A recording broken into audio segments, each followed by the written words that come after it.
the payers are using AI to deny claims and, eligibility and so forth. And then we're using AI to fight those claims back our way.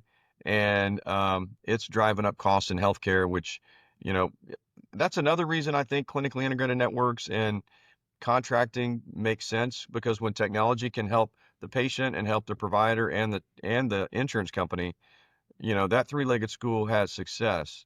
And when we have those contracts where we're, fully aligned with the payer, the doctor, and the hospital, we don't have to fight each other as much anymore, because we're all driving towards better care quality. The business of healthcare is hard, creating a badlands of terrain that is difficult to navigate. Some think the most brilliant minds in business are on Wall Street. They are wrong. The most brilliant minds are in healthcare. They have to be to thrive and survive. This podcast explores concepts in leadership, management, sales, and negotiation with those brilliant minds. The Healthcare Badlands podcast is generally planned, but unscripted, unedited, and uncut, so you get the honest and unfiltered experience. Your host is Dr. Tom McDougall, a 30-year veteran of healthcare with 23 years of hospital CEO experience. His guests are carefully selected experts from across the industry.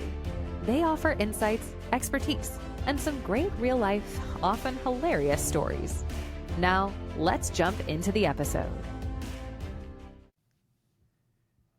Welcome to the Healthcare Badlands podcast. Thrilled today to have Scott Fenn with us. I'm going to read his title because it's too long for me to remember. He is the Senior Vice President and Chief Clinical Integration and Strategy Officer for Infirmary Health located in Mobile, Alabama.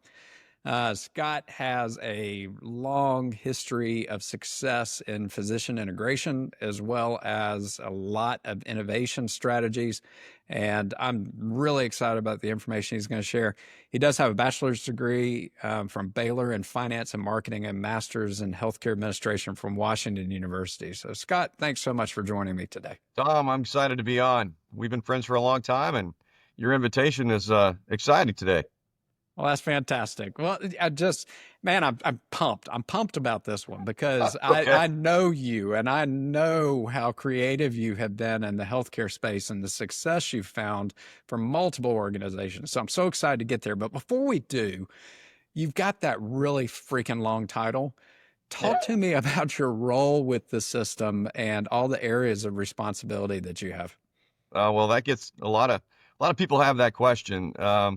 But once I kind of explain it, it may make more sense. My main title has been Chief Clinical Integration Officer. So I came on board with Infirmary Health 7 years ago to create that integration, that bond between our employed and our aligned medical staffs. And along that line, it picked up strategy.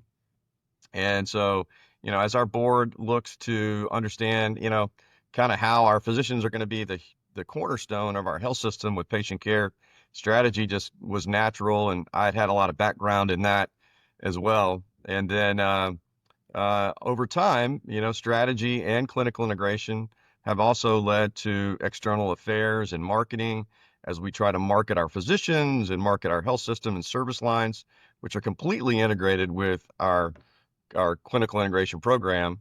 And then now it's even evolved to government relations and spending time in Montgomery and in Washington, D.C., helping our legislators understand what really is going on in healthcare and how they need to help us solve problems involving our doctors and our nurse practitioners and, all facets of what we're trying to do in our community. So it's been an interesting journey with the strategy tying into the integration and so forth. So I kind of think of it every day when I come to work, and I tell other people, my job in integration is to poke the bear every day. So if I haven't caused somebody some angst or ask why 5 times and cause some change at the end of the week that's positive, I probably feel like I didn't do my job that week.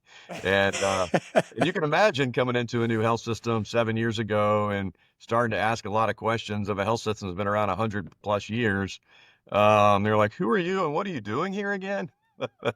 Exactly. Yeah, getting things stirred up. That's sometimes So, uncomfortable for people. yeah. Well, it's made for some comfortable and uncomfortable discussions over the years, but I mean, over time, it leads to positive change 99% of the time. So, I think people appreciate that now more so than, just being the new guy who shows up when, talking about things. I spent time in Houston at Memorial Hermann Health System when it was just a 3 hospital system, and we grew to 10 hospitals before I left there in 2008. And I learned a lot about integration from the doctors. I reported the chief medical officer for the health system as we would merge and bring culture to new hospitals that had otherwise been by themselves, for years and years, and how to bring them in and share culture and cast vision. And then coming to Birmingham, where I met you at the Baptist Health System, and then eventually Brookwood Baptist, doing the same, taking what was a very sophisticated health system with a health plan and trying to turn it upside down and build it back up again, with our physicians as the cornerstone for growth in the community. So, I see healthcare and my job in health administration really to, in order to grow and excel, it's got to be with the physicians and our clinicians and nurses at the cornerstone. And so that's what makes me excited to come to work every day.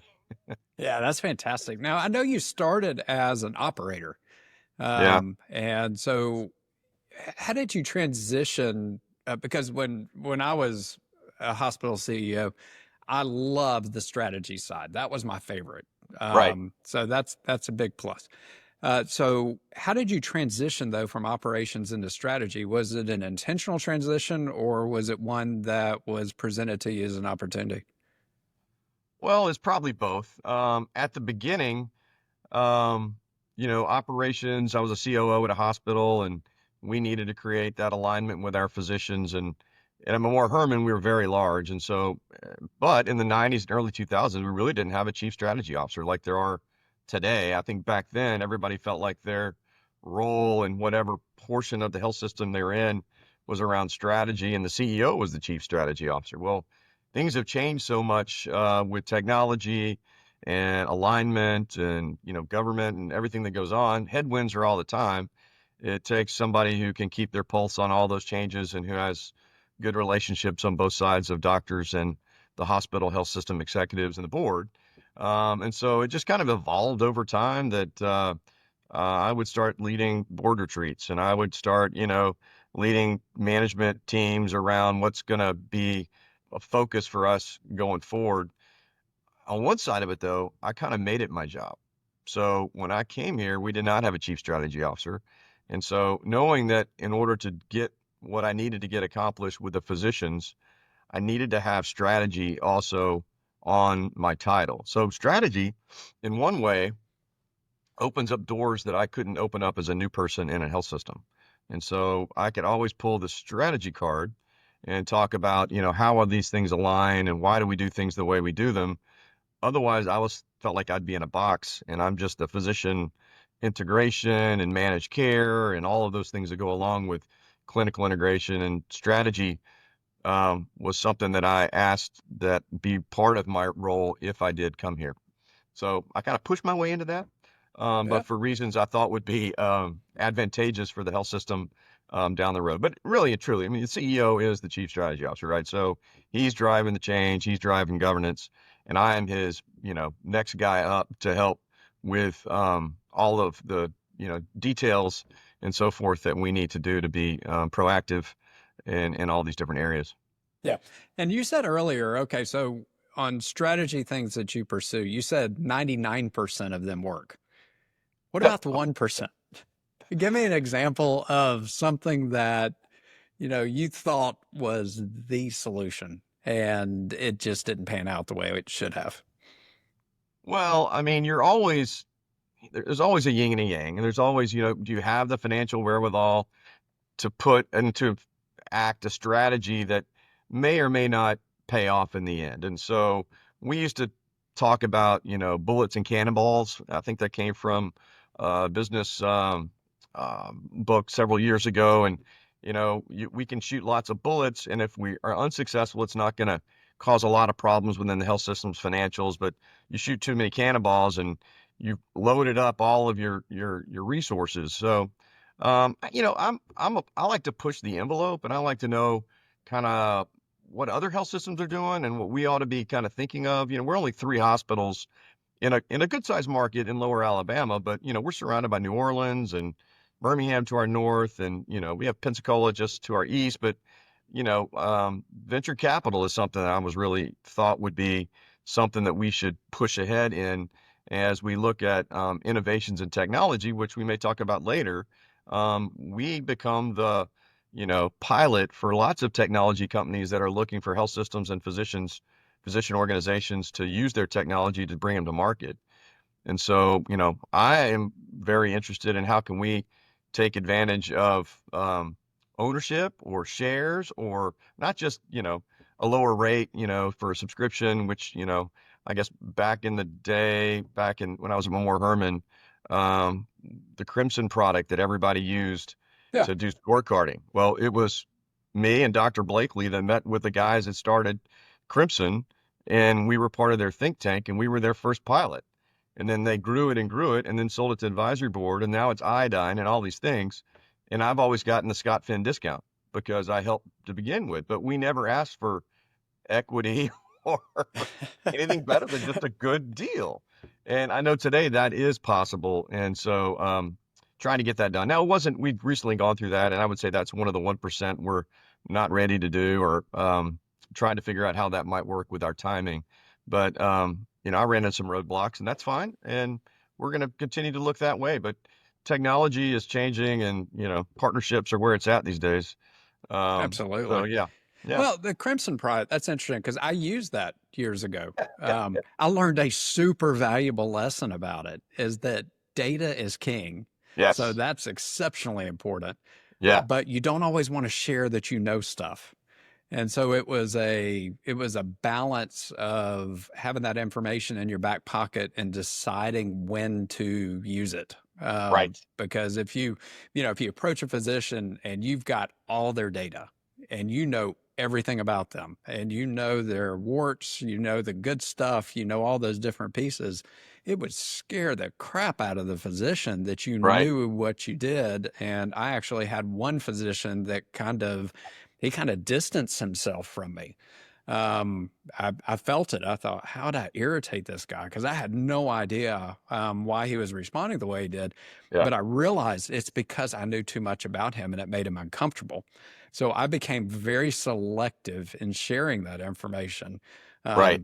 And one day I'm going to write a book, but one of the things that's going to be in the book is something I learned, which was, and I started running hospitals early in my career. I was young and I was stupid. I admit it. I'm shocked I didn't get fired.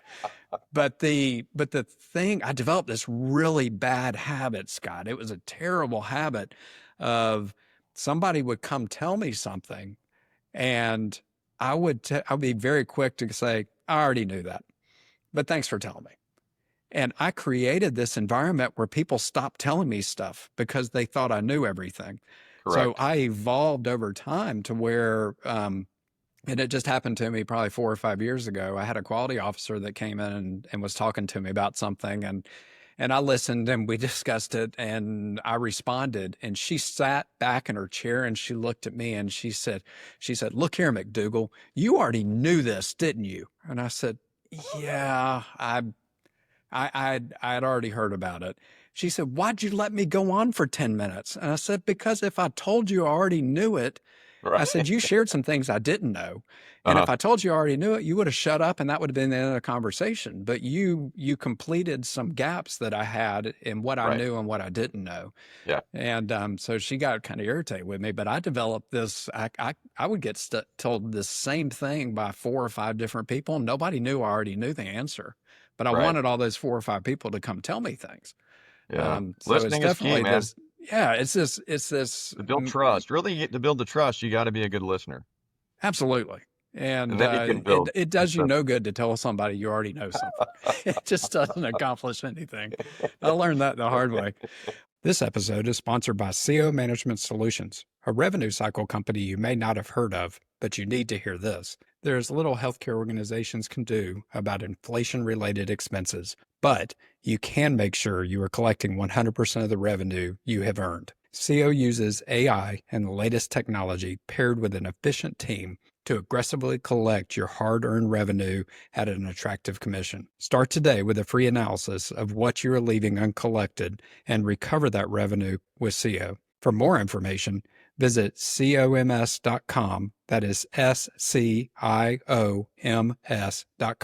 A link is provided in today's episode notes. Well, let's pivot to physician integration. Because, and there's different solutions out there, whether they are networks. The most common that's discussed is a clinically integrated network where you are, legally tying together independent physicians with a health system. And there's a lot of chatter out there in the market about doing these clinically integrated networks. Some hospitals are pulling it off and some are not. Some are really struggling. Some don't even know where to start. But what I know about your past is you've got bragging rights, because as the old phrase goes, it's not bragging if you've done it, and you've done it on multiple occasions. Right. You're an expert in this field. So I want you to talk about the proper way to do integration with physicians from a health system perspective. Gotcha. Yeah, this is at least my third go around of building a long-term clinically integrated network that's sustained itself and grown over time and taken off into ACOs and taken off into commercial and direct to employer. But starting off when, I guess, it was, to tell you the truth, we were an IPA, not a clinically integrated network at Memorial Hermann. Now, and we were signing contracts. So we were an independent physician association. Right. We weren't following the guidelines of clinical integration that the Federal Trade Commission had established, and there wasn't true sharing of data. We were a collective group of doctors trying to negotiate with payers, and we would negotiate. We tried not to step across and, mandate, well, this is your price, because that's price that violates the Sherman Act. And so, and we were doing that, and that had been the way things had worked for many years at Memorial Hermann. And we went up against United Health actually in 2003 over a contract. And the messenger model was what it was called back in the day. And our doctors told us, here's how much I would take for a commercial population of this size or a Medicare Advantage company of this size. And so we would sit down and say, hey, this is, if you give us this offer, I can commit to this many doctors would, want to be in your contract, and this many specialties would not be in. And so United they were at a point where they just decided to turn all health systems in to the Federal Trade Commission if they ran into any issues and doctors and health system wouldn't do what they wanted. So we got investigated by the Federal Trade Commission, learned about clinical integration. So we fell on our sword and said, well, we're sorry, we're going to be clinically integrated. And we began that route in 2004. We were already well positioned to do that, but it was really more at that point was setting up the service lines and the physician committees and truly being about data and holding doctors accountable. Because in the clinically integrated network, you have to not only share data, but you have to also have accountability. And if doctors aren't performing, you have to be able to show them how to improve, or you have to take them out of the network and show that you truly are improving care and quality as a result of being able to negotiate on their behalf. And so that built into a 4,000 physician CIN in Houston. Wow. That is still a bedrock in Houston, the Memorial Hermann Medical Doctors. And out of that, in fact, we didn't have a medical group at that time. It was very small with residents. And so I built the first medical group along with a couple other people in 2000, and I guess it was 3 and 4. Which is the predominant model now at Memorial Hermann in Houston, and then pivoted over had an opportunity to come to Birmingham to the Baptist Health System. And I thought, well, if I could do this once, I'd like to try to show I could do it again. And it wasn't lucky, right? So I think skills and so forth is, the knowledge of it I had. I felt like the skill set was right. And it was a good time for our family to move to Alabama. Right. I had a strong administrator who believed in clinical integration, because that's the big thing. The board and your CEO have to really believe that the physician alignment is key, and a clinically integrated network can be a cornerstone for that. As part of that, I said, well, if I'm going to build a CIN, I also need to be the president of the medical group, because I feel like your medical group is your cornerstone for your CIN. when doctors have entrusted you as their employer, then they really have turned over trust. And if any private physician that would be on your medical staff that might look to align with your health system, they're going to look to the people that are on the medical staff or on the medical group model first and say, do you think this is real, or obviously, are you having a good relationship with that health system? And if they could be your, 100% yes, this is really working out well for me, then we were able to build the CIN and grow it. So I had to restructure our medical group in Birmingham, change governance around. I think governance is very important. Everything that we've done has always been physician-led, physician-driven. The health system has always been a member of the board for each of the CINs, but it's 80% physicians, 20% health system executives. I mean, clearly there's a balance on what the health system's oversight is when it comes to overall strategy and budgets and selection of board members and things like that. But we wanted this to, once the physicians take it over, the physicians can help make this thing really happen, and do so much more than an administrator telling, doctors what is more clinically appropriate and how to get things done. So helping them understand the concept and then ultimately helping them thrive with, resources. I've always been a big believer in dyads, and in physician leadership. So in each situation, we've had physician board members. I may be the dyad to the chairman of the board, but, we have regular collective meetings and we're setting agendas and go to conferences together, help them understand what it's going to take to get our organization to the next level. We even in our board meetings today, other than an operational report that I will give, towards the end, every committee is led by physicians. Each one of our, reports is all by the physicians. And I think that's really important. But doctors have, they see that the next thing after is you got to be able to have outcomes. So I've gone to payers in each one of the markets before we created it and said, if I build it, will you give me a contract? Because I need to make sure that success on the back end of the contracts can be fulfilled early on. And so I think some of the health systems, perhaps in smaller markets that are thinking about this, unsure whether or not if they create a CIN, are there going to be contracts that come along with that? And so getting some sort of a letter of intent with the payers in advance is what I've done in the past. And that's helped doctors move along.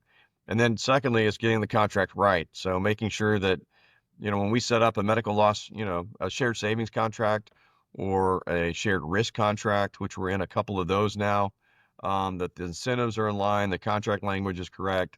But most of all, we're getting the data because we have to react more quickly to data than what a claims, run's going to give us in reports 3 months down the road. And, we need to be able to be nimble. We need to be able to show accountability and give our doctors scorecards. And so we're still trying to get that perfect. I mean, although we talked about the advisory board and Crimson a long time ago, there's no end game. You just got to continue to provide more and more data to those doctors. So anyway, ultimately, we've had success here over the last 5 years. We've distributed just over $18 million in shared savings contracts between 4 payer contracts. We just added our 5th with Cigna this year and their Medicare Advantage plan. And we're in the process of shifting over to direct to employer agreements and in discussions with PHIP for their active teachers in our lower Alabama area, which will take us in a different direction. But, also it's super important to us that we not only be in the Medicare market, which in a lot of ways is the most profitable for, shared savings contracts, but, we want to take what we've learned and expand that to large employers and teachers and so forth. So it's a learning evolution, but having done it over and over again, I mean, I know the playbook. I can explain that to a doctor one-on-one in their office. If you do this, this is what the outcome would look like, and this is the better care you're going to provide to your patients, and you're going to get rewarded for doing that. I have had doctors who have doubted that, and I've turned around and said, well, let me give you 3 doctors in Houston or Birmingham, and you talk to them first and then call me back. And, having a track record of trust Sure. with physicians is super important. So anyway, How do you address, because a fear of healthcare executives, and I think to some extent it's a natural fear, but I think it becomes unnatural, is a healthcare executive. So I'm running a hospital. I create this big organization of physicians. They now have power. To your point earlier, 80% of the board is controlled in the CIN by the physicians versus the hospital having 20%. How do you structure these so that, I hate to use the word control, but you don't lose control? So how is it structured so that there's not that risk of we build this amazing thing that comes back to bite me? well, in the articles of incorporation and the bylaws, there is health system oversight on all budgetary items, overall strategy, board member selection, um, and items of that nature. So we're constantly giving reports on the Infirmary Physician Alliance. That's what we're called here. We were called the Baptist Physician Alliance when we were in Birmingham. We give reports to the health system board. They know what's going on. Um, I've been able to integrate and bring the leaders of the Infirmary Physician Alliance to the strategic planning sessions of the health system board that we do every year. And so they have formed relationships with each other outside of just the patient doctor relationship. And so as we're thinking about overall health system goals, I'm bringing the doctors along to the health system goals. I have yet to ever have a situation where we've created some sort of strategy that's been, in contrast to something the health system wants to do.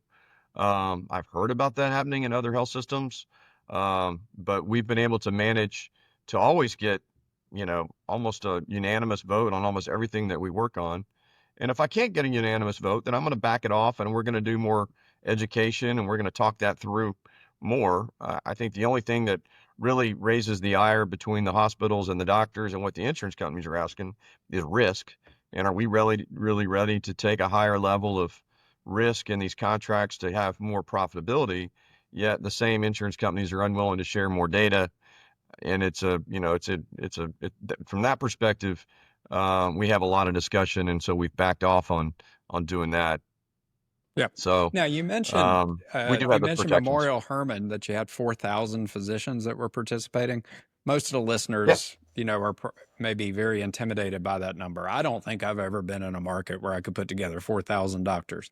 So what is the critical mass? How, when you're assessing a different market, what's the critical mass of physician participation, and how do you determine whether or not, what's the right size for your CIN? So we understand, based on the number of contracts that are in the market, the size of the medical staff, if you want to have a preponderance and a supermajority of your doctors be interested in being part of your clinically integrated network. And if we use data that we get from commercial claims and Medicare claims, we use SG2, some might use advisory board. There's other solutions out there. I can understand what percentage of a total market that our doctors have, control over as far as medical management, and then turn that into an opportunity. Do the payers see this as a need and a cornerstone for what they're trying to accomplish in that market? So, and then if you're not in a big market, there are CINs that you can align with, and you can be joined with governance. Like, for example, we looked at, should we be an ACO by ourselves? And, we've been successful in Medicare Advantage. So we brought in some consultants and we said, should we join UAB? Should we join Huntsville? Should we look at Auctioneer's plan? Should we build it ourselves? It takes a ramp up period to be successful, and it's expensive to start a new ACO. You can look at other plans. When you want to join a ACO with a teaching hospital, that comes with its own issues because of the unintended aligned patients that are part of that plan that have high costs and so forth. And then we decided to join the ACO that Auctioneer has called, and 2 years ago. And they're also Epic with us, and they've taught us a ton about how to build scorecards and do data integration through a third-party data warehouse that we use, Arcadia, how to push data into the workflows of our doctors. And they've helped coach our doctors on better coding in the office, and they've brought lots of assets that will help us in our Medicare Advantage in addition to what we're trying to do with the ACO. So you could build one or you can align with one. But I've not talked to a payer that's not interested in having a clinically integrated network that has single signature authority. And that's the other key, is when you do bring all of these doctors together into a clinically integrated network, we now have single signature authority to bring all of those doctors into the plan. And that is a benefit to the payer as well, especially when you can show alignment and all that good stuff. So, Yeah. Yeah. Fantastic. Let's pivot to a different form of innovation and talk about kind of technology, artificial intelligence. There's a lot of discussion, and honestly, there's no more discussion now than there was 10 years ago, 20 years ago, 30 years ago. Healthcare is constantly evolving, they're constantly innovating. But healthcare also has a tendency to be a little slow on innovation. I think it's just some level of risk aversion. But talk about innovation, either through technology or artificial intelligence, that your system is already implementing and as a priority over the last 3 years or now. And then we're going to pivot and talk about what you think is coming down the pipe over the next 5 to 10 years.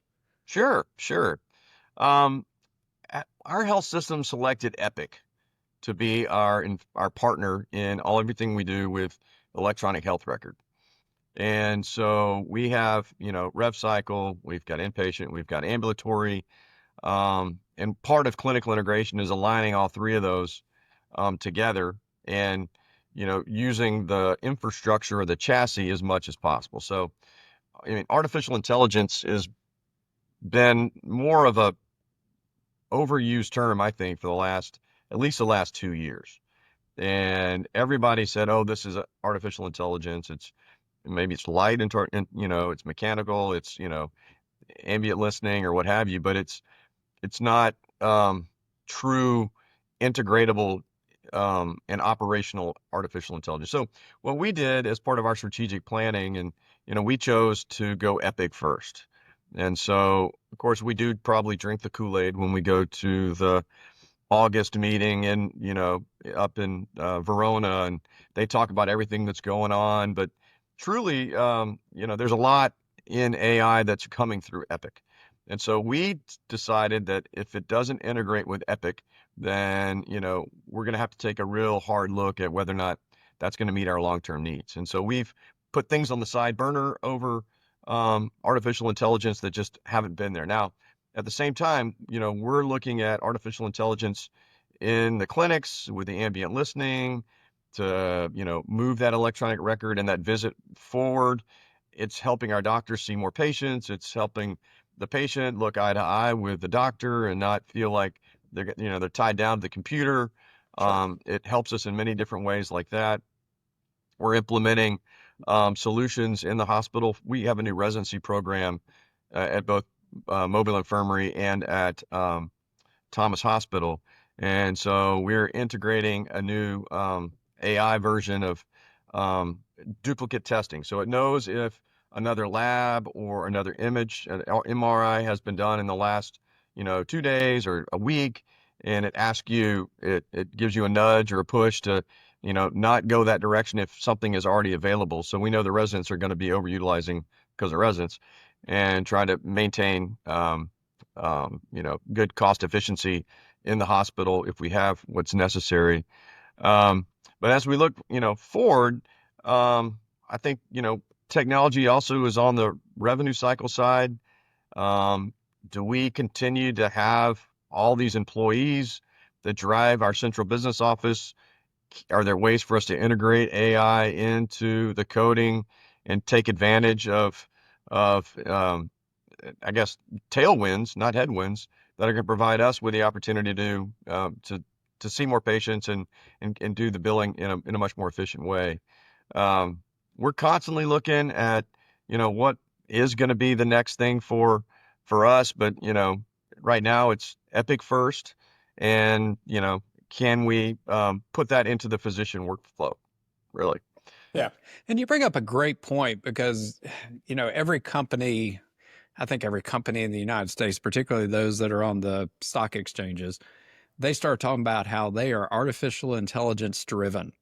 And it's now become this catchphrase where reality is that, artificial intelligence isn't robots necessarily. It's not the ambient recordings translated and interpreted by some Right. computer model. It's capturing relevant data, connecting that data through algorithms and making it actionable, which healthcare's done for years. But now I think it's Yeah. becoming a little bit more thoughtful in where are we going to end up, as opposed to we're trying to solve this problem. Now it's become more of a, how do we connect all the dots? How do we do this across service lines? You're smart to be building off Epic. Most people wouldn't think of Epic as artificial intelligence, but it is. It Right. absolutely is. Yeah. Because of the way it's the code is written, the way the data is captured, and the way it's actionable on what information is coming out to your caregivers. I agree. And there's also downsides of AI as well. I mean, the payers are using AI to deny claims and, eligibility and so forth. And then we're using AI to fight those claims back our way. And it's driving up costs in healthcare, which, you know, that's another reason I think clinically integrated networks and contracting makes sense, because when technology can help the patient and help the provider and the insurance company, that three-legged stool has success. And when we have those contracts where we're, fully aligned with the payer, the doctor, and the hospital, we don't have to fight each other as much anymore, because we're all driving towards better care quality. It's those star scores, and it's, capturing all of the comorbidities, and then AI isn't used, against one another. Yeah. So, I think there's lots of reasons that collaboration and intentional alignment make a lot of sense. Yeah, well, augmentation of the staff productivity, Yeah. using technology, using artificial intelligence, that's key, obviously, to be fiscally responsible as an organization, but also making sure that AI and technology is patient-centered, Yeah. because that's why we're all there. That is right. It doesn't matter otherwise. If it doesn't benefit the patient, then why are we doing it? Exactly. But I think 99.99% of healthcare executives get that. Mhm. I like the way you're approaching it. Okay, so let's fast forward to 10 years from now. So we're now in 2035. How would a health system look different from a technology, artificial intelligence perspective? What are you anticipating over the next decade? I think we'll have a definite shift in the types of medical staff that we have on the hospitals. I think we'll be using AI to help us predict before it happens, you know, situations that are occurring in the hospital. We have virtual sitters that are watching the patient, looking for falls. Um, the traditional rounding of inpatient physicians that practice in their, they have a private practice and they also come in. I think it'll be more of 100% hospitalists or intensivists. Um, we used to do the EICU thing a long time ago. I think that model will transform and move into new, versions of what we used to do, where one doctor can oversee, a whole group of 8 or 10 patients at the same time virtually. I think that data will be the key.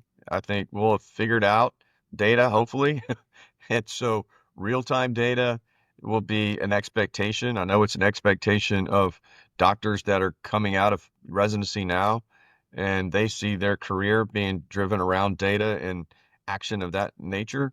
And so the new, millennials and everybody that'll be doctors and nurses at that time will really be focused on, action now, not waiting around to see kind of when a CBC comes back, or, can we discharge in a couple of days?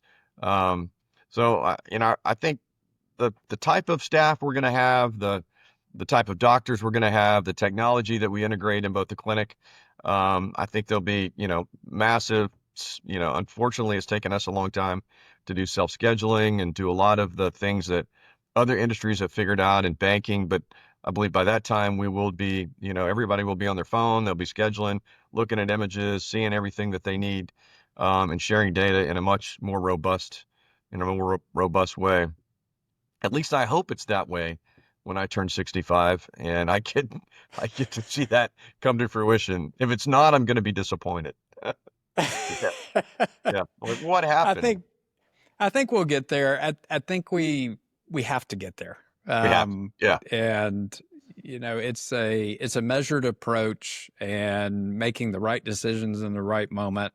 I learned a long time ago that the bandwidth of the hospital on what you can actually pursue and implement is a much greater limiting factor than the financial means to Right. implement the same changes. Right. You can only make so many changes at a time. So to your point, your role, your responsibilities with your organization, setting that strategy, prioritizing, and building out that plan over a period of years, clearly would generate a very high ROI.